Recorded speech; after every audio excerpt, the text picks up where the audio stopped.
Hello everyone, welcome back to our channel education and motivation. So आज के इस video का जो मेन मोटिव है बनाने का वो है कि इंटरव्यू के प्रिपरेशन के रिगार्डिंग काफ़ी फ़ोन कॉल्स या मैसेजेस आ रहे हैं, तो लोगों को अभी भी डाउट है। हालांकि हमने पहले भी वीडियो बनाए हैं, मेरा खुद का ही वीडियो पड़ा हुआ है और मेरे जो कलीग्स हैं उन्होंने भी काफ़ी वीडियो बना रखे हैं। इंटरव्यू कंबाइंड जियो साइंटिस्ट एग्ज़ाम का जो इंटरव्यू है उसको किस तरह से अप्रोच करना है, किस टाइप की आपको पॉजिटिव माइंडसेट रखना है, वो सर चीज़ों के रिलेटेड काफ़ी वीडियोज़ बना रखे हैं। फिर भी काफ़ी सारे फ़ोन कॉल्स और मैसेजेस आ रहे हैं, सो मुझे लगता है अभी भी चीज़ें काफ़ी हद तक क्लियर नहीं हुई हैं स्टूडेंट्स को। सो इस वीडियो का जो मेन मोटिव है वो ये है कि हम आपको मैक्सिमम तरीके के जो इनपुट्स हैं, किस तरह से आपको प्रिपेयर करना है इफेक्टिव वे में, वो हम आपको बता सकें। तो सबसे पहले अगर आप देखेंगे तो आपको आपने जैसे डेफ भरा है या डेफ का अभी भरा जा रहा है, तो जो डेफ की जो इन्फॉर्मेशन है उसका बैकग्राउंड आपको पता होना चाहिए। या जिस टाइप का आप मतलब फॉल्स इन्फॉर्मेशन डेफ में नहीं भर सकते ज़बरदस्ती। जैसे हॉबी में आप जस्ट इम्प्रेस करने के लिए कुछ एक्स्ट्रा करिकुलर एक्टिविटीज़ जो कि आपका फेवरेट हॉबी नहीं है या आपका हॉबी नहीं है, बस जस्ट शो करने के लिए आपने फिलअप कर दिया है, तो वो सब आप नहीं करेंगे। अगर करना भी है तो फिर आपको उसके बैकग्राउंड का सारा इन्फॉर्मेशन पता होना चाहिए, क्योंकि उससे रिगार्डिंग वहाँ पे क्वेश्चन पूछ लिए जा सकते हैं। सो सबसे पहले अगर हम बात करें तो डेफ में जैसे आपका जो होम टाउन है उसके रिलेटेड जो चीज़ें हैं, तो आपका जो होम टाउन में रिलेटेड अगर कोई ऑफिस है या फिर आप जिस स्टेट से बिलोंग करते हैं जहाँ पे जीएसआई का रीजनल ऑफिस है या ट्रेनिंग इंस्टीट्यूट है, तो आपको उसका लोकेशन और उसके अराउंड सराउंडिंग में जो भी अवेलेबल रिलेटेड टू कोई मिनरल्स है या किसी चीज़ के लिए पर्टिकुलरली आपका प्लेस फेमस है, तो वो सबको आपको देखना है। तो डेफ में जो भी इंफॉर्मेशन आपने दी है या रिसेंट में आपके एरिया से कोई भी जो न्यूज़ आया है जो फेमस है रिलेटेड टू मिनरल्स या कोई एक्स्ट्रा मटेरियल है जो कि रिसेंटली आपके एरिया से आया है, सो आपको उसका बैकग्राउंड, बेसिक बैकग्राउंड पता होना चाहिए। उसके बाद अगर हम स्टार्टिंग करें पैनल से, तो पैनल में आपके 4 to 5 मेंबर्स रहेंगे इंक्लूडिंग चेयरमैन जो कि आपका आईएएस आईपीएस ऑफिसर रहते हैं जनरली। उसके अलावा 4 अदर मेंबर्स रहेंगे यूपीएससी बोर्ड के, जो कि आपके मोस्ट प्रोबेबली प्रोफेसर्स होते हैं, रिटायर्ड प्रोफेसर्स होते हैं या साइंटिस्ट होते हैं, जो कि सेम जियोफिजिक्स बैकग्राउंड से आते हैं। सो जैसे ही आप एंट्री करोगे तो आपको इंट्रोडक्शन काइंड ऑफ आपको मतलब नॉर्मलाइज करने के लिए या आपकी नर्वसनेस को दूर करने के लिए वहाँ पे जो चेयरमैन है वो आपसे बेसिक क्वेश्चन पूछेगा, वो आपके टाइप से रिलेटेड होंगे मोस्टली, या फिर आपका कोई एक्स्ट्रा करिकुलर एक्टिविटी आपने मेंशन किया है तो उससे रिलेटेड होंगे। सो आपको वो सबसे पहले वहाँ पे इंट्रोड्यूस किया जाएगा। उनके पास ऑलरेडी आपका डेफ फॉर्म होगा तो वो आप जानते हैं, जस्ट आपको कंफर्टेबल करने के लिए आपसे वहाँ पे इन्फॉर्मेशन लेंगे, जस्ट नॉर्मल क्वेश्चंस पूछेंगे। उसके बाद वो आपको चेयरमैन फॉरवर्ड कर देगा मेंबर की तरफ कि आप क्वेश्चंस पूछ सकते हैं। सो जो मेजॉरिटी जो क्वेश्चंस आपसे पूछे जाएंगे वो पर्टिकुलरली, अगर मैं जियो फिजिक्स एरिया की बात करूँ तो हम जियोलॉजी और जियो केमिस्ट्री की बात नहीं करेंगे, क्योंकि मेरा जो बैकग्राउंड है वो जियो फिजिसिस्ट का है। सो मैं जियो फिजिक्स इंटरव्यू के बारे में आपको बेटर तरीके से गाइड कर सकता हूँ। तो सबसे पहले आपको ये मैं क्लियरली बता देता हूँ कि जो आपका इंटरव्यू होने वाला है वो 90 to 95% purely on Jio physics background पे होने वाला है। जियो फिजिक्स बैकग्राउंड का जो बेसिक थ्योरी है या बेसिक जो इन्फो है वो आपको पता होना चाहिए। उसका जो सोर्सेज हैं वो अभी हम बताएंगे आपको। उसके अलावा अगर आप जियो फिजिक्स बैकग्राउंड के हैं तो आपके लिए और ज़्यादा बेटर है, बट अगर आप फिजिक्स बैकग्राउंड से हैं तो ये लिए आपके लिए थोड़ा सा टफ हो जाता है। तो उसके लिए आपको प्रिपरेशन को और बेटर वे में करने के लिए और बहुत इफेक्टिवली करने के लिए आपको ज़रूरत है कि आप एक सुटेबल बुक का शुरू में ही एक सुटेबल बुक चूज़ करें, ताकि आपका जो टाइम है वो यूटिलाइज हो सके और आप इधर उधर आपका जो टाइम है वो वेस्ट ना हो। तो आप इफेक्टिव टाइम में आपको मैक्सिमम इंफॉर्मेशन गैदर करनी है ताकि आपको मैक्सिमम आउटपुट मिल सके पैनल में। जैसे ही आपका इंटरव्यू स्टार्ट होगा तो मोस्ट प्रोबेबली अगर हम जियो फिजिक्स बैकग्राउंड की बात करें तो इट डिपेंड करता है कि वो किस टाइप से स्टार्ट करते हैं, या कुछ एक्स्ट्रा करिकुलर प्रोजेक्ट से रिलेटेड जो उन्होंने मास्टर्स में किया है, या फिर कोई एक्स्ट्रा करिकुलर जियो फिजिक्स में कुछ स्पेशलाइजेशन है तो उससे रिलेटेड वो पूछेंगे। चूँकि जियो फिजिक्स बैकग्राउंड के जो स्टूडेंट होते हैं वो ऑलरेडी फैमिलियर होते हैं कि किस टाइप का वर्क कल्चर है, क्या वर्क कल्चर किस टाइप की प्रॉब्लम्स आती हैं और कौन-कौन से मेथड्स हैं जो जनरली यूज़ किए जाते हैं। तो वो सब चीज़ों को वो पैनल के मेंबर्स भी जानते हैं कि ये सब चीज़ों से अवेयर हैं। तो जियो फिजिक्स के मेंबर्स के लिए थोड़ा-सा काइंड ऑफ डिसएडवांटेज कह सकते हैं या फिर थोड़ा-सा वो बोल सकते हैं कि थोड़ा डिफ़िकल्ट हो जाता है इंटरव्यू, क्योंकि वो फंडामेंटल से बियॉन्ड जाते हैं। जो मेंबर्स होते हैं वो जियो फिजिक्स बैकग्राउंड के स्टूडेंट्स के लिए बियॉन्ड जाएँगे फंडामेंटल कांसेप्ट से। बट जो फिजिक्स बैकग्राउंड के स्टूडेंट है पैनल को पता है कि ऑलरेडी फिजिक्स पढ़ के आए हुए हैं और जियो फिजिक्स का उतना नॉलेज नहीं होगा, जितना जियो फिजिक्स स्टूडेंट को होगा, क्योंकि वो उसमें मास्टर्स करके आया है। तो जो जियो फिजिक्स के कंपैरिजन में जो फिजिक्स बैकग्राउंड के स्टूडेंटों से जो क्वेश्चन पूछे जाते हैं वो मोर फंडामेंटल साइड में होते हैं, मोर थ्योरेटिकल होते हैं। सो जियो फिजिक्स बैकग्राउंड के स्टूडेंट को तो गाइड करने का सच उतना ज़रूरत नहीं होता है, बट फिर भी वो ले सकते हैं इन्फॉर्मेशन इस वीडियो से। बट फिजिक्स बैकग्राउंड के स्टूडेंट को स्पेशली अगर आप देखें तो आपको अगर इंटरव्यू स्टार्ट करना है तो जैसे मैंने बताया कि 90 to 95% आपका इंटरव्यू जो है जियो फिजिक्स बैकग्राउंड इन्फॉर्मेशन से ही होने वाला है या उससे रिलेटेड फंडामेंटल्स पे होने वाला है। तो सबसे पहले जो आपको अब बुक चूज़ करनी है वो पहले फंडामेंटल्स आपको अपने स्ट्रॉन्ग करने पड़ेंगे। फंडामेंटल्स स्ट्रॉन्ग करने के लिए आप के पास 2 बुक्स हैं, वो डिपेंडिंग ऑन आपको कौन सा बुक प्रेफ़र करना है। एक बुक है विलियम्सन लॉरी का fundamentals of geophysics by Williamson Lowrie and दूसरा बुक है कैरी एंड ब्रुक्स का। मैं पर्टिकुलरली प्रेफ़र करूँगा कि आप विलियम्सन लॉरी के साथ जाएँ, उसमें मोर फंडामेंटल एंड मोर डिटेल और में दिया हुआ है एंड सिंपलेस्ट वे में दिया हुआ है। मतलब जितना सिंपल लैंग्वेज को रख सकते हैं उतना सिंपल उसने रखने का ट्राई किया है विलियम्सन लॉरी की बुक में। तो आप स्टार्ट कर सकते हैं विलियम्सन लॉरी के साथ और जस्ट एक बार आपको कंप्लीट रीडिंग करनी है। मे बी आपको समझ में नहीं आएगा शुरू की, जब फर्स्ट में स्टार्टिंग में आप बुक के रीडिंग करेंगे तो आपको मे बी 20% आए, 30% आए। और उसके भी आपको डिटेल्स में नहीं जाना है, जस्ट फंडामेंटल पार्ट को, डेफिनेशंस हो गया, कुछ फंडामेंटल कंसेप्ट हो गया या कोई ऐसा फंडामेंटल रिलेशन हो गया जो काफ़ी इंपॉर्टेंट है, तो वो सब चीज़ों को बस देखना है और एक बार जस्ट गो थ्रू करना है। उसमें आपको 20 to 30% जितना भी समझ में आता है वो सब आपको करना है। देन वापस से जाएंगे आप सेकेंड रीडिंग में, जब आप जाएंगे सेम बुक के, तो आपको उसका मोस्टली पार्ट जो होगा वो क्लियर हो जाएगा। सो उसके अलावा अगर आप देखें तो ये हो गया आपका फंडामेंटल्स में। यहाँ से आपको किस टाइप के क्वेश्चन पूछे जा सकते हैं, उसमें क्वेश्चंस में आएंगे आपको डेफिनेशंस पूछ सकता है कि एनोमली क्या है, ग्रेविटी मेथड में क्या है, मेथड्स के बारे में आपसे पूछ सकता है। कोई पर्टिकुलरली एनोमली को ड्रॉ करा सकता है पर्टिकुलरली किसी शेप के लिए। कोई पर्टिकुलरली रिलेशन अगर कोई है तो वो आपसे पूछा जा सकता है। और ये आपको ध्यान रखना है कि वहाँ पे आपको पेन या पेंसिल एंड पेपर्स मिलेंगे, तो आपको ड्राइंग करनी पड़ सकती है। उसके अलावा अगर आप फिजिक्स बैकग्राउंड से ही बिलोंग करते हैं तो सबसे पहले तो आपको जब फंडामेंटल्स से पूछने के बाद में या फिर आपको बीच में आपसे पूछा जा सकता है कि आप, चूँकि आप फिजिक्स बैकग्राउंड से आते हैं और मोस्ट प्रोबेबली रेप्यूटेड इंस्टीट्यूट से आते हैं, तो आपको ये पूछा जा सकता है कि आपके पास और भी करियर के ऑप्शंस हैं, बेटर ऑप्शंस हैं, तो आप क्यों जीएसआई चूज़ करना चाहते हैं या क्यों जियो फिजिक्स के फील्ड में आना चाहते हैं। तो उसके आपको आपका खुद का आंसर हो सकता है या फिर आपको आंसर इस तरीके से देना है कि पैनल को लगे कि आप सच में जॉब में इंटरेस्टेड है, जस्ट नॉट अनएम्प्लॉयमेंट की वजह से सिर्फ आप नहीं आ रहे हैं।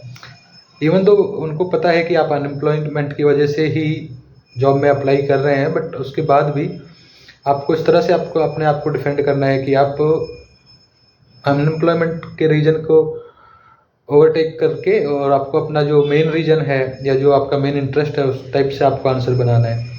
तो मोस्ट पॉसिबल या मेरे अकॉर्डिंग जो आंसर आप दे सकते हैं वो है कि आपको जो जियो फिजिक्स के फील्ड में जो है डायरेक्ट यूटिलाइजेशन मिलता है फिजिक्स मेथड्स का ग्राउंड लेवल पे, एक मोर रिगरस एंड मोर अंडरस्टैंडिंग मिलती है आपको अर्थ की, आपके जो अर्थ के सराउंडिंग में जो आपका एरिया है। Physics kind of theoretical science या एक लेबोरेटरी बेस्ड साइंस है जिसमें हम कंट्रोलिंग पैरामीटर्स के साथ में चीज़ों को स्टडी करते हैं। बट जियो फिजिक्स में जो है आपको वो सुटेबिलिटी मिलती है या वो एक्सप्लोरिंग करने के लिए वो एरिया मिलता है जहाँ पे आपको अनकंट्रोल पैरामीटर के साथ जो मिलियन ऑफ ईयर्स में जो फिनोमिना हुए हैं उनको स्टडी करने के लिए डिफरेंट तरीके मिलते हैं। और एक वास्ट लेबोरेटरी मिलती है जिसमें आपको अनकंट्रोल्ड पैरामीटर्स के साथ में एरिया को स्टडी करना है। जबकि फिजिक्स में आपको सभी को पता है कि हम पैरामीटर्स को कंट्रोल वे में करते हैं, चाहे प्रेशर हो, टेम्परेचर हो, जो भी है आपको कंट्रोल वे में ही करते हैं। तो वो एक पॉसिबल आंसर है। उसके अलावा आप अपने खुद का आंसर भी दे सकते हैं और भी बहुत सारे हो सकते हैं। उसके अलावा जैसे मैंने आपको बताया कि आपके एरिया में है, कोई भी सराउंडिंग है वो सबका है। जैसे ही आप फंडामेंटल्स पढ़ लेंगे तो उसके बाद विलियम्सन लॉरी से पढ़ने के बाद फंडामेंटल्स आपको जाना है टेलफोर्ड की बुक में। टेलफोर्ड का एक बुक है अप्लाइड जियोफिजिक्स बाय टेलफोर्ड। तो वहाँ से आपको करना है मेथड्स, जितने भी जियोफिजिकल मेथड्स हैं क्या उनका थ्योरी है, फंडामेंटल थ्योरी क्या है, प्रिंसिपल कौन से प्रिंसिपल पे बेस्ड है। सिमिलर चीज़ अगर फिजिक्स में कोई एक्सपेरिमेंट है या फिजिक्स के कहीं पे काम किसी रिलेटेड में काम आ रहा है तो वहाँ पे भी आपको रिलेट करना है। उसके बाद में मेथड्स का फंडामेंटल फॉर्मूलेज हो गए, करेक्शंस हो गया, ग्रेविटी के मेथड्स में, मैग्नेटिक मेथड्स में जो करेक्शंस लगते हैं उनका थ्योरी हो गया। जो फिजिकल इंपॉर्टेंस हो गई पर्टिकुलरली मेथड की, या किसी पर्टिकुलर मेथड के को आपको बोल दिया जाएगा कि सपोज करो आपके पास मेटालिक मिनरल है तो आप कौन सा मेथड अप्लाई करेंगे, या फिर इंसुलेटिंग है तो आप कौन सा मेथड अप्लाई करेंगे। तो उस टाइप का आपको बताना है। और एक फंडामेंटल आपको पता होना चाहिए कि जो ग्रेविटी मेथड है वो कितना डेप्थ तक आपको इन्फॉर्मेशन देता है, मैग्नेटिक मेथड कितने डेप्थ तक आपको इन्फॉर्मेशन देता है। तो मेथड्स की लिमिटेशन हो गया, फंडामेंटल थ्योरी हो गया, बैकग्राउंड या फिजिकल कोई हो गया, फिजिकल इंपॉर्टेंस अगर कोई हो गई, तो वो सब आपको प्रिपेयर करना है। उसके अलावा डायरेक्ट एप्लीकेशन कहाँ पे है और सिमिलरिटी अगर ढूंढनी है फिजिक्स में तो सिमिलरिटी भी आपको चेक करना है।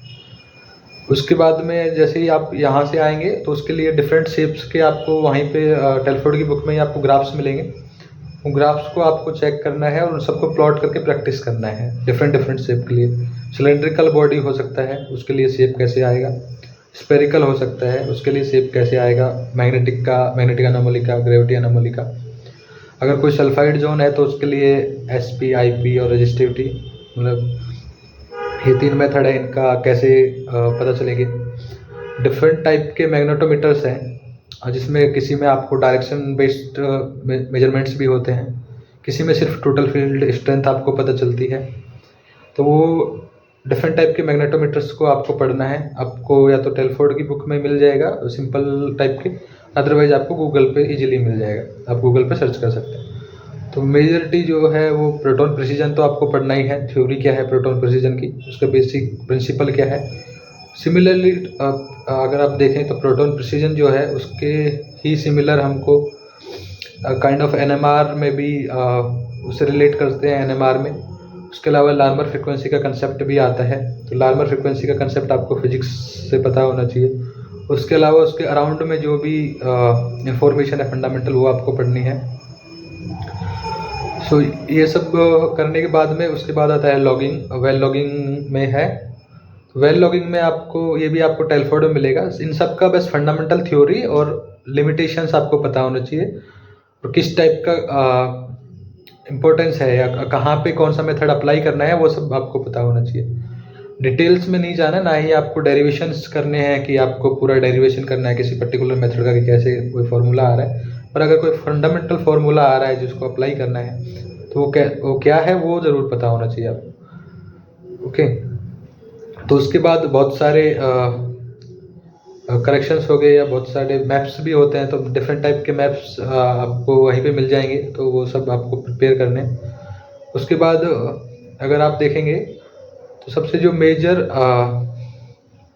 उसके बाद में जो करेक्शंस आते हैं वो उस पूछने के बाद आपसे वापस पूछा जाएगा कि आप कौन से फील्ड से पर्टिकुलरली मतलब आपका स्ट्रॉन्ग एरिया है जियोफिजिक्स में। अगर देखें तो कौन सा फील्ड आपको सबसे अच्छा लगता है, उसमें भी आपको पूछा जा सकता है कि आप पर्टिकुलरली मतलब सेस्मिक पार्ट आपका स्ट्रॉन्ग है या फिर आपका ग्रेविटी मैग्नेटिक का सिंपल वाला पार्ट स्ट्रॉन्ग है। तो आपको इन सब मेथड्स का थ्योरी या इन सब मेथड्स एंड उसके फंडामेंटल है, मेथड्स तो अप्लाई करने के लिए बाद में आएगा। उसके पहले जो सेस्मिक का फंडामेंटल थ्योरी हो गया, ग्रेविटी का फंडामेंटल थ्योरी हो गया, कहाँ से ग्रेविटी आया, मैग्नेटिक का आ गया। तो जैसे ही आप मैग्नेटिक का अगर बात करेंगे तो मैग्नेटिक में फिर आपको पता होना चाहिए डिफरेंट टाइप के मटेरियल्स कैसे हैं, उनका एमएच कर्व कैसे आता है या किस तरह से हम उनको अलग अलग डिस्टिंग्विश करते हैं। सिमिलरली आपको ग्रेविटी में है, ग्रेविटी में अगर सपोज करो आपको दो रोक दे देगा, दो रोक दिया है तो किस टाइप से आप उनको दोनों को डिफ्रेंशिएट करोगे, किसका ग्रेविटी ज़्यादा है किसका ग्रेविटी कम है। उसके अलावा आपको ये भी पता होना चाहिए कौन सा मेथड जो है वो कौन सा फिजिकल पैरामीटर आपका मेजर करता है। सपोज अगर आप ग्रेविटी की अगर बात करते हैं तो थोड़ा सा इंटरप्शन है, एक्चुअली गणेश चतुर्थी है तो बाहर काफ़ी सारी यात्राएं निकल रही हैं। खैर, हम बात कर रहे थे ग्रेविटी मेथड की, तो ग्रेविटी मेथड में आपको कौन सा पर्टिकुलरली क्वांटिटी या फिजिकल पैरामीटर हम मेजर करते हैं तो अब वो आपको पता होना चाहिए। सपोज करो हम डेंसिटी जैसे आप मेजर करते हैं ग्रेविटी मेथड में। सिमिलरली आप मैग्नेटिक मेथड में ससेप्टिबिलिटी मेजर करते हैं, तो क्या आप दो रॉक को देख के ससेप्टिबिलिटी बता सकते हैं? तो इस टाइप के क्वेश्चन, या दो रॉक को देख के उनका डेंसिटी बता सकते हैं किसका ज़्यादा है किसका कम है, वो सब आपको पता होना चाहिए। उसके बाद अगर आप देखेंगे तो आपको लेबोरेटरीज का भी थोड़ा सा पता होना चाहिए कि आप जैसे डेंसिटी मेजर करने के लिए कौन सा मेथड हम यूज करते हैं, वो फिजिक्स और जियोफिजिक्स का कॉमन है। ससेप्टिबिलिटी मेजर करने के लिए हम कौन सा मेथड यूज करते हैं। अब जब मेथड की आप बात करोगे मेजर करने के लिए तो वहाँ पे इंडक्शन कॉइल्स आपको या इंडक्शन का कंसेप्ट निकल के आएगा, तो वो इंडक्शन का मेथड आपको पता होना चाहिए। जब डेंसिटी की आप बात करोगे तो आपको ब्रिज का कंसेप्ट निकल के आएगा, व्हाइटस्टोन ब्रिज का कंसेप्ट निकल के आएगा, तो फिर वहाँ पे आपको बैलेंसिंग का जो कंसेप्ट है वो सब पता होना चाहिए। और लिक्विड में हम मेजर करते हैं डेंसिटी को कंपेयर विद एयर, और विद लिक्विड हम कंपेयर करके डेंसिटी निकालते हैं। तो वो कौन से फॉर्मूले से आता है, किस प्रिंसिपल पे बेस्ड है, वो सब आपको बैकग्राउंड इन्फॉर्मेशन पता होना चाहिए। तो जो मेजरमेंट्स हैं लेबोरेटरी में, डेंसिटी का हो गया, ससेप्टिबिलिटी का हो गया, आईपी का मेजरमेंट भी हम करते हैं, तो उसका थ्योरी आपको गूगल से मिल जाएगा। उसके बाद आते हैं डीमैग्नेटाइजर्स। ये आपने पढ़ा होगा, तो जो आपके पैलियोमैग्नेटिक का अगर आपने कंसेप्ट पढ़ा है, या अर्थ की जो मैग्नेटिक स्ट्रक्चर है या डिफरेंट मैग्नेटिक लेयर्स अब तक ये पोल रिवर्सल जो हो चुके हैं उनका कंसेप्ट क्या है, तो वो सब थियोरेटिकल पार्ट है जो आपको लॉरी से कवर हो जाएगा, जिसमें आपकी मेजर थ्योरी होगी sea floor spreading, continental drift theory, magnetic reversal हो गया। उसके बाद जियोथर्मल का एविडेंसेज जो है, मैग्नेटिक पैलियोमैग्नेटिक के जो एविडेंसेज हैं, तो वो सब आपको विलियम लियोरे से कवर हो जाएगा। अगर कुछ पार्ट कवर नहीं हो रहा है तो उसके लिए आप कैरियन ब्रुक्स भी देख सकते हैं। कैरियन ब्रुक्स का बुक भी अच्छा है, पर मैं प्रेफर करता हूँ लोरी को, वो मोर फंडामेंटल और मोर सिंपलर है फॉर्म में।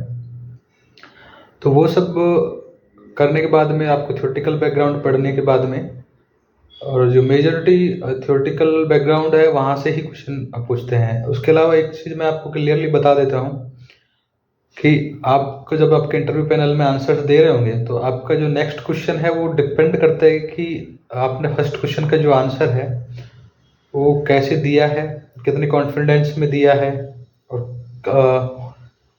किस तरीके से आपने उस जो टर्म्स यूज की गई हैं उस आंसर में उसको कितना कॉन्फिडेंट के साथ बताया है, या फिर किस टाइप के लूप होल्स आपने उस क्वेश्चन में छोड़े हैं। तो मेजॉरिटी में अगर मैं कहूँ तो ये काफ़ी लोगों के इंटरव्यू एक्सपीरियंसेस से हमने ये पता किया है। तो मोस्टली लोग ये कहते हैं कि इंटरव्यू पैनल्स को आप डायरेक्शन दे सकते हैं कि किस डायरेक्शन में नेक्स्ट क्वेश्चन पूछेगा, वो डिपेंड करता है कि आपने फर्स्ट क्वेश्चन का आंसर कैसे दिया है। तो आपको आपके पैनल को इस तरह से आंसर्स आपको देने हैं, आंसर के जो टर्म्स हैं उस तरह से चूज करने हैं कि आपको जो नेक्स्ट क्वेश्चन है वो आपके एरिया से ही पूछा जाए। तो सपोज करो आपको जैसे पूछ लिया कि आपको मैग्नेटिक मटेरियल्स क्या होते हैं, तो आपको डेफिनेशन देना है मैग्नेटिक मटेरियल्स का क्या होते हैं। उसके बाद में आपको एग्जांपल बता देना है कि सर डिफरेंट टाइप के मैग्नेटिक मटेरियल्स होते हैं, such as ferromagnetic, antiferro, para, dia, ferric, ये आपने बता दिया। तो नेक्स्ट क्वेश्चन मोस्ट प्रोबेबली है कि वो क्वेश्चन पूछेगा कि कैसे आप इनको डिस्टिंग्विश करोगे।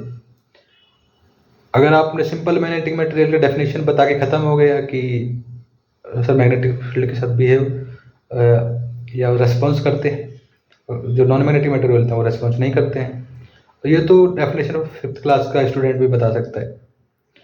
आपको आपकी डेफिनेशन और आपके आंसर इस तरह से चूज करने हैं कि जो नेक्स्ट क्वेश्चन है वो आपकी स्ट्रेंथ से ही आए। सो आपको जैसे मैंने बताया कि आप मैग्नेटिक मेथड्स का बैकग्राउंड पढ़ के जाएंगे, उनको कैसे डिस्टिंग्विश करते हैं, क्या उनकी प्रॉपर्टी रहती है।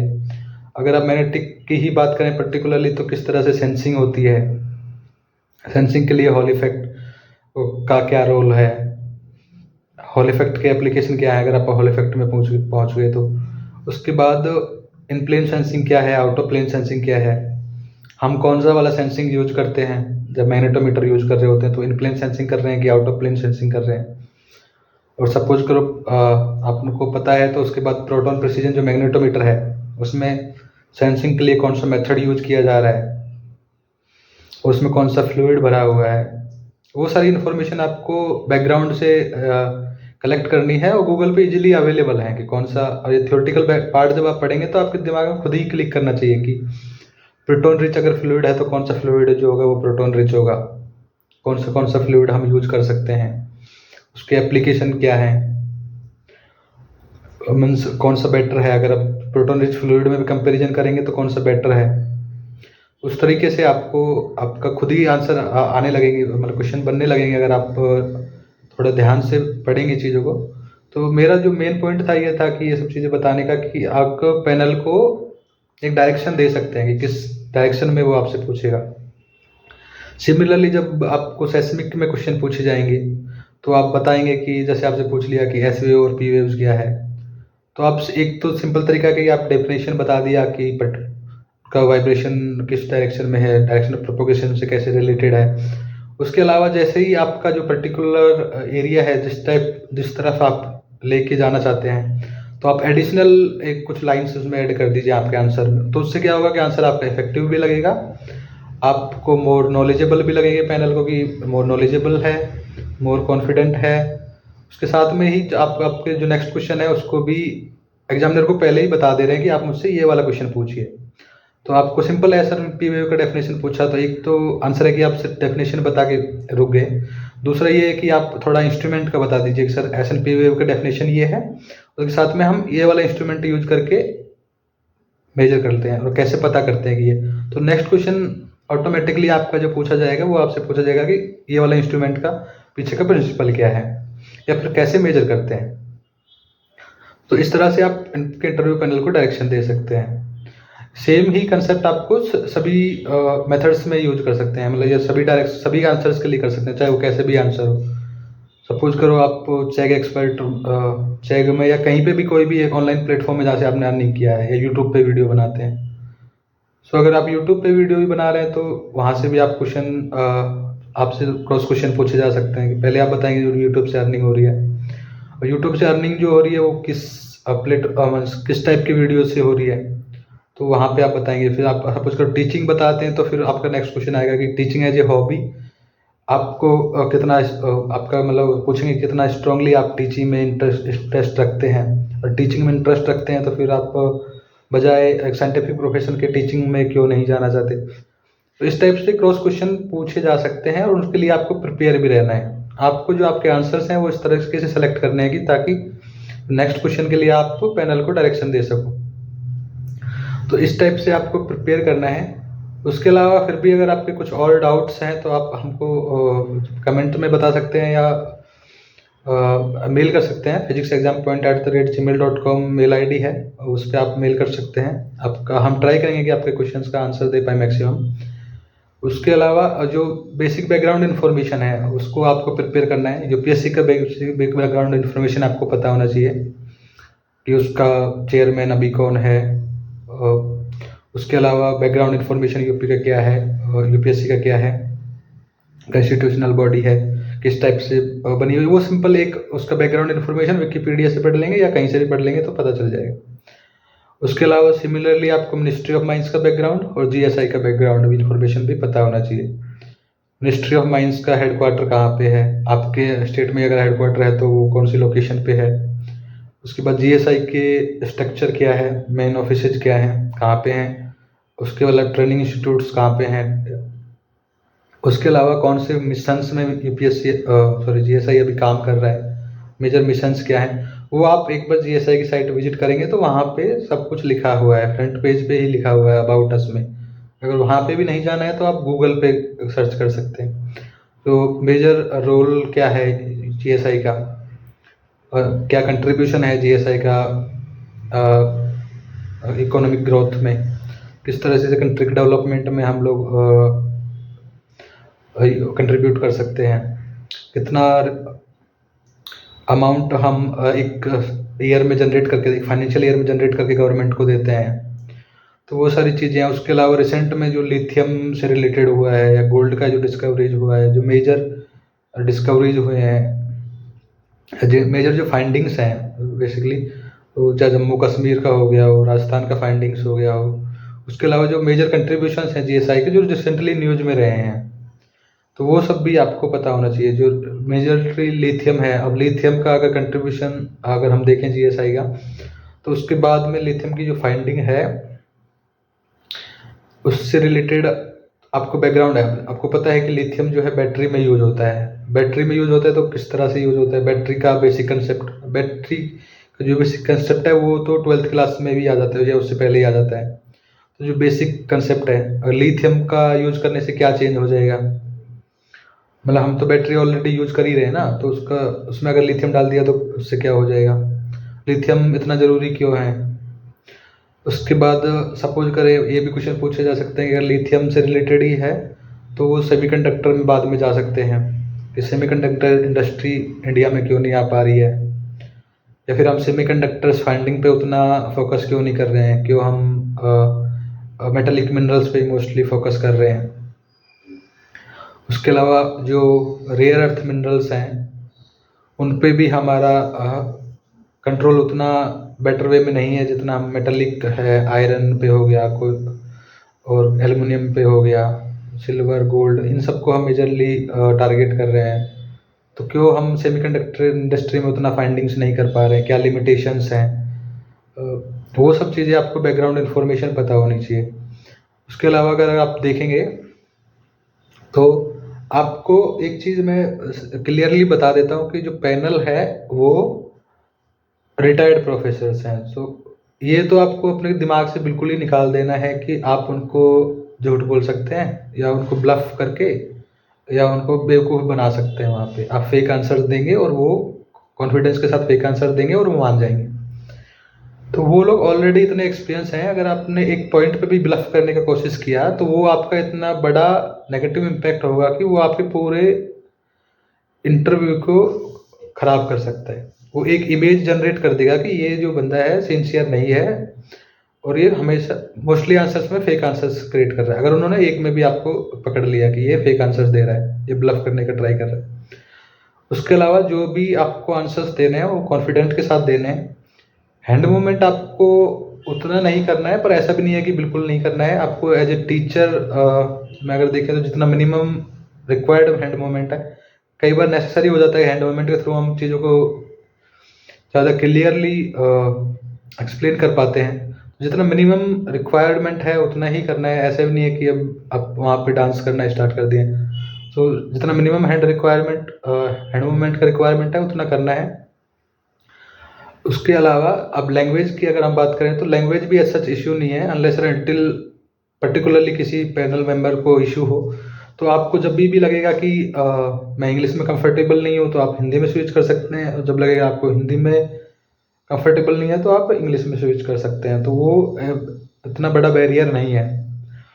उसके अलावा अगर आप पैनल मेंबर्स को मेजरली आपको जो है आपका एक minimum eye contact panel members के साथ में होना चाहिए, और ऐसे नहीं है कि सिर्फ एक मेंबर की तरफ आप आई कांटेक्ट करे हुए हैं। रेगुलरली आपको सभी मेंबर्स को की तरफ आई कांटेक्ट्स में रहना है, ताकि आपको ऐसा लगे, उनको ऐसा लगे कि ये सिर्फ एक पर्टिकुलर मेंबर को की तरफ या उसी की तरफ अटेंशन नहीं है, बाकी सभी तुम्हें एज ए ट्रीट ऐसे करना है कि जैसे आपके सामने 4 स्टूडेंट हैं, आप एज ए टीचर हैं और आपको 4 लोगों को समझाना है, बट पोलाइट वे में समझाना है, और जितना ज़्यादा इजीली वे में आप एक्सप्लेन कर पाएंगे, जितने ज़्यादा अंडरस्टैंडिंग से आप उनको कॉन्फिडेंटली बताएंगे तो वो लोग ज़्यादा कन्विंस होते हैं। और सभी पैनल मेंबर्स के साथ में आपको रेगुलरली आई कांटेक्ट मेंटेन करना है। उसके अलावा अगर हम बात करें तो जो पैनल मेंबर्स हैं उनको आपको, अगर सपोज करो आपसे कोई क्वेश्चन पूछा गया और आपको उसका आंसर नहीं आता है, तो आपको पोलाइट वे में मना कर देना है। आंसर को ब्लफ तो बिल्कुल भी नहीं करना है, पोलाइट वे में मना कर देना है, चाहे वो लगातार 4 से 5 आंसर हो जाए। नहीं आता है मतलब नहीं आता है, या फिर पढ़ा है पर अभी याद नहीं आ रहा है, उस तरीके से मना कर सकते हैं। ऐसा नहीं है कि आपको नर्वस होने का बिल्कुल भी ज़रूरत नहीं है, वो सिर्फ आपका एक काइंड ऑफ पर्सनैलिटी टेस्ट है। वो ऑलरेडी जानते हैं कि नॉलेज आपके पास है और आप एक अच्छे इंस्टीट्यूट से भी आ रहे हैं, तो नॉलेज आपके पास है। आपने मेंस के 3-3 एग्ज़ाम दिए हैं, उससे पहले प्री का एग्ज़ाम दिया है, तो आप ऑलरेडी तो नॉलेजेबल पर्सन हैं। ऑलरेडी आप काफ़ी लोगों से को पीछे छोड़ के आ रहे हैं, उनका सिलेक्शन नहीं हुआ है, आपका वहाँ पे पहुँचे, आप एलिजिबल हुए हैं इंटरव्यू के लिए। सो मेजॉरिटी अगर देखें तो पर्सनैलिटी प्लस में नॉलेज दोनों का टेस्ट है। तो पर्सनैलिटी में मेजॉरिटी टेस्ट होता है कि आप कितना कॉन्फिडेंट है, ब्लफ का कंसेप्ट तो आपके पास नहीं है, इस टाइप की चीज़ें। और आपका होता है कि किस टाइप के, कितना कन्विंसिंग आप आंसर्स को दे पा रहे हैं, कितना ज़्यादा रिलायबल आपके आंसर्स हैं, किस टाइप से। उसके बाद अगर हम पर्टिकुलरली फिजिक्स की अगर बात करें तो कुछ क्वेश्चंस आपसे फिजिक्स से भी पूछे जा सकते हैं। उसमें रिलेटेड होगा कि आपका कोई मास्टर्स का अगर प्रोजेक्ट है तो उस मास्टर्स प्रोजेक्ट का फंडामेंटल आपको पता होना चाहिए, क्योंकि ये भी हो सकता है कि जो आपका चेयरपर्सन हो वो साइंस बैकग्राउंड से ये हो। IAS IPS इवन तो होता है, बट साइंस बैकग्राउंड का स्टूडेंट जो UPSC क्लियर किया होगा वो भी हो सकता है, तो वो सब पूछे जा सकते हैं। उसके अलावा कोई मेजर आपका स्पेशलाइजेशन है, किसी पर्टिकुलर सब्जेक्ट में आपका इंटरेस्ट है, आपने वहाँ पे शो किया है, सो या फिर पैनल मेंबर का किसी का पर्टिकुलर सब्जेक्ट में इंटरेस्ट है, तो वो सब वो पूछ सकते हैं। वो आपसे भी पूछ सकते हैं कि आपके कौन सा स्ट्रॉन्ग सब्जेक्ट है आपके मास्टर्स में आपने किया है। उसके अलावा अगर हम देखें तो जो आपके, हम फिजिक्स में अगर बात करें और जियो फिजिक्स में भी बात करें तो डिफरेंट टाइप के एरर्स हम लोग एनालिसिस करते हैं, जिसमें आपका लिस्ट टू स्क्वायर मेथड्स हो गया, और भी सारे मेथड्स होते हैं एरर मिनिमाइज करने के लिए। तो वो सारे मेथड्स को भी आपको पढ़ना है, जो एरर के लिए जो हम यूज़ करते हैं, कैसे मिनिमाइज करना है, कौन सा मेथड सबसे बेस्ट है, कौन सा मेथड को कब अप्लाई करना है। तो इस टाइप के जो क्वेश्चंस हैं वो आपसे पूछ सकते हैं। ये जो मेजॉरिटी क्वेश्चंस जो हैं वो हमने जो डिस्कस कर लिए हैं, बट अगर आपके पास और भी कोई क्वेश्चंस हैं या किस टाइप के क्वेश्चंस हैं तो वो तो ऑलरेडी मेरे जो कलीग्स हैं या जो जूनियर्स हैं उन्होंने काफ़ी सारे तो टेलीग्राम चैनल पे शेयर कर रखे हैं, उनका भी आप हेल्प ले सकते हैं। और टेलीग्राम चैनल का लिंक तो डिस्क्रिप्शन में मिल जाएगा आपको।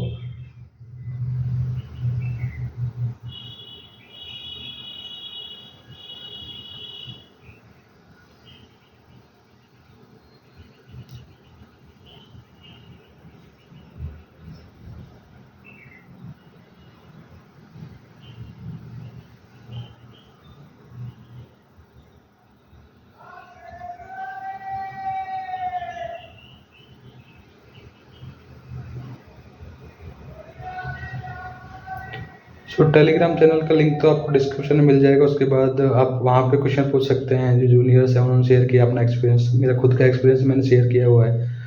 उसके अलावा भी कुछ लोगों ने अपना एक्सपीरियंस शेयर किया हुआ है, तो आप वहाँ से हेल्प ले सकते हैं। फिर भी कोई डाउट है तो आप, जैसे कि मैंने बताया कि आप मेल है मेरा physicsexampoint@gmail.com, वहाँ पे भी अपना क्वेरी जो पूछ सकते हैं या फिर कमेंट बॉक्स में पूछ सकते हैं। सो ये मेरी तरफ से एक छोटा सा गाइडेंस था कि जितना मैं कर सकता था, क्योंकि काफ़ी मैसेजेस आ रहे थे रिसेंट जो बैच है उसके लोगों से, जो अभी इंटरव्यू के लिए अपीयर होंगे, फ़ोन कॉल्स आ रहे थे। तो मुझे लगा कि एक कॉमन वीडियो बना देते हैं ताकि मैक्सिमम लोगों को बेनिफिट हो सके। उसके अलावा भी अगर आपको कोई क्वेरीज है तो फिर आप हमसे कांटेक्ट में कर सकते हैं, या किसी भी जो रिसेंटली सेलेक्टेड ऑफिसर्स हैं, या फिर वही कमेंट बॉक्स के थ्रू या फिर टेलीग्राम चैनल के थ्रू कांटेक्ट कर सकते हैं। सो आपकी क्वेरीज को आप हमें भेज दीजिएगा, हम ट्राई करेंगे कि जितना जल्दी हो सके उतना जल्दी हम आपको रेस्पॉन्ड कर पाएँ। ओके।